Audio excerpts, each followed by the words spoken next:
बिस्मिल्लाहिर्रहमानिर्रहीम। अस्सलाम वालेकुम दोस्तों, आप लोग ये देख सकते हैं ये 1.2 किलोवाट इन्वर्टर है, एरोक्स मॉडल का है इन्वेरेक्स। तो जब भी आप लोगों ने अगर जब इन्वर्टर आप लोग ठीक करें, मतलब रिपेयरिंग वाले को आप लोग इन्वर्टर देते हो और वो ठीक करता है, तो आप लोगों ने जब भी अपना इन्वर्टर मतलब चेक करना होता है कि या ठीक हो गया है या ठीक नहीं हो गया है, तो आप लोगों ने अपना इन्वर्टर की चेकअप किस तरह करनी है। तो आइए हमारे साथ रहिए। तो सबसे पहले आप लोग ये देख सकते हैं, सबसे पहले तो आप लोगों ने अपना इन्वर्टर बैटरी से आप लोगों ने ऑन करना है, यानी सप्लाई से। तो हमने इधर सप्लाई लगाए हैं, आप लोग ये देख सकते हैं हमने 12 आउट इसको दिया है और ये सप्लाई का शू है, मैंने इसको इनपुट में लगाया है।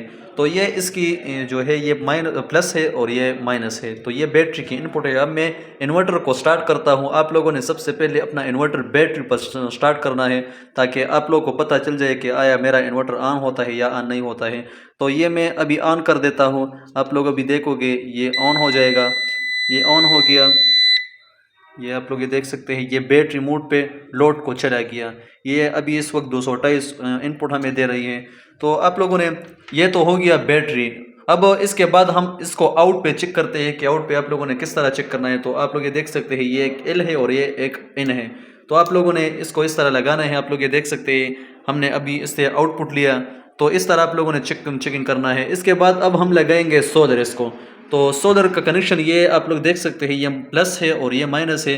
अभी हम ये इस सप्लाई पे ऑन करते हैं, तो आप लोग को अभी दिखाएंगे कि सोलर कनेक्शन इधर किस तरह आते हैं। तो सबसे पहले तो आप लोगों ने इस तरह देखना है कि अपने इन्वर्टर को आप लोगों ने देखना है कि आया मेरा इन्वर्टर कितना सपोर्ट है सोलर से। तो आप लोग ये देख सकते हैं ये अभी 102 VDC है इसकी। तो आप लोगों ने 102 VDC के मुताबिक आप लोगों ने इसको वोल्ट देना है। अगर आप लोगों का वोल्ट 102 से ज़्यादा हो गया तो आप लोगों का इन्वर्टर ख़राब भी हो सकता है। तो आप लोगों ने 102 से कम VDC आप लोगों ने अपने इन्वर्टर को देना है। तो अभी हमारे पास ये सप्लाई है, अभी इसके इनपुट हम देते हैं इसको, तो चेक करते हैं क्या ये ठीक है या ठीक नहीं है।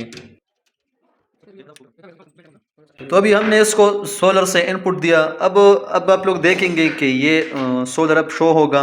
तो ये सोलर से तकरीबन 1 मिनट लेता है सोलर जब इसको बाईपास होता है। तो आप लोगों ने अब मैं इसके वोल्ट चेक करता हूँ, ये 54 वोल्ट है हमने इसको दिए हैं। अभी सोलर आएगा, आप लोग ये देख सकते हैं सोलर का जो आइकन है तो वो अभी शो हो गया। अब ये बैटरी को बाईपास हो जाएगा। तो इस तरह आप लोगों ने अपने इन्वर्टर की चेकिंग करना है। ये थोड़ा टाइम लेता है, लेकिन मतलब अब हमने जो इन्वर्टर ठीक किया तो इसमें कोई भी इशू नहीं है। तो अब आप लोग देख सकते हैं ये लोड को भी चला गया सोलर और बैटरी को भी बाईपास हो गया। तो आप लोगों ने अपने इन्वर्टर की चेकिंग इस तरह करना है। जब भी अगर आप लोगों ने सिस्टम इंस्टॉल भी करना है, अगर आप लोगों ने इन्वर्टर भी लगाना है, तो इसका भी यही सेम फार्मूला है। ये इसकी सोलर की कनेक्शन है, ये बैटरी है, इस तरह फर्दर ये आउटपुट की है और ये इनपुट की केबल है। तो इस तरह आप लोगों ने अपना इन्वर्टर जब भी इंस्टॉल भी करना हो तो आप लोग इस तरह अपना इन्वर्टर इंस्टॉल भी कर सकते हैं। तो ये थी आज की मालूमाती वीडियो। अगर वीडियो अच्छी लगी हो तो प्लीज़ चैनल को सब्सक्राइब करें, वीडियो को ज़रूर लाइक करें। इंशाल्लाह मिलेंगे नेक्स्ट वीडियो में। अल्लाह हाफ़िज़।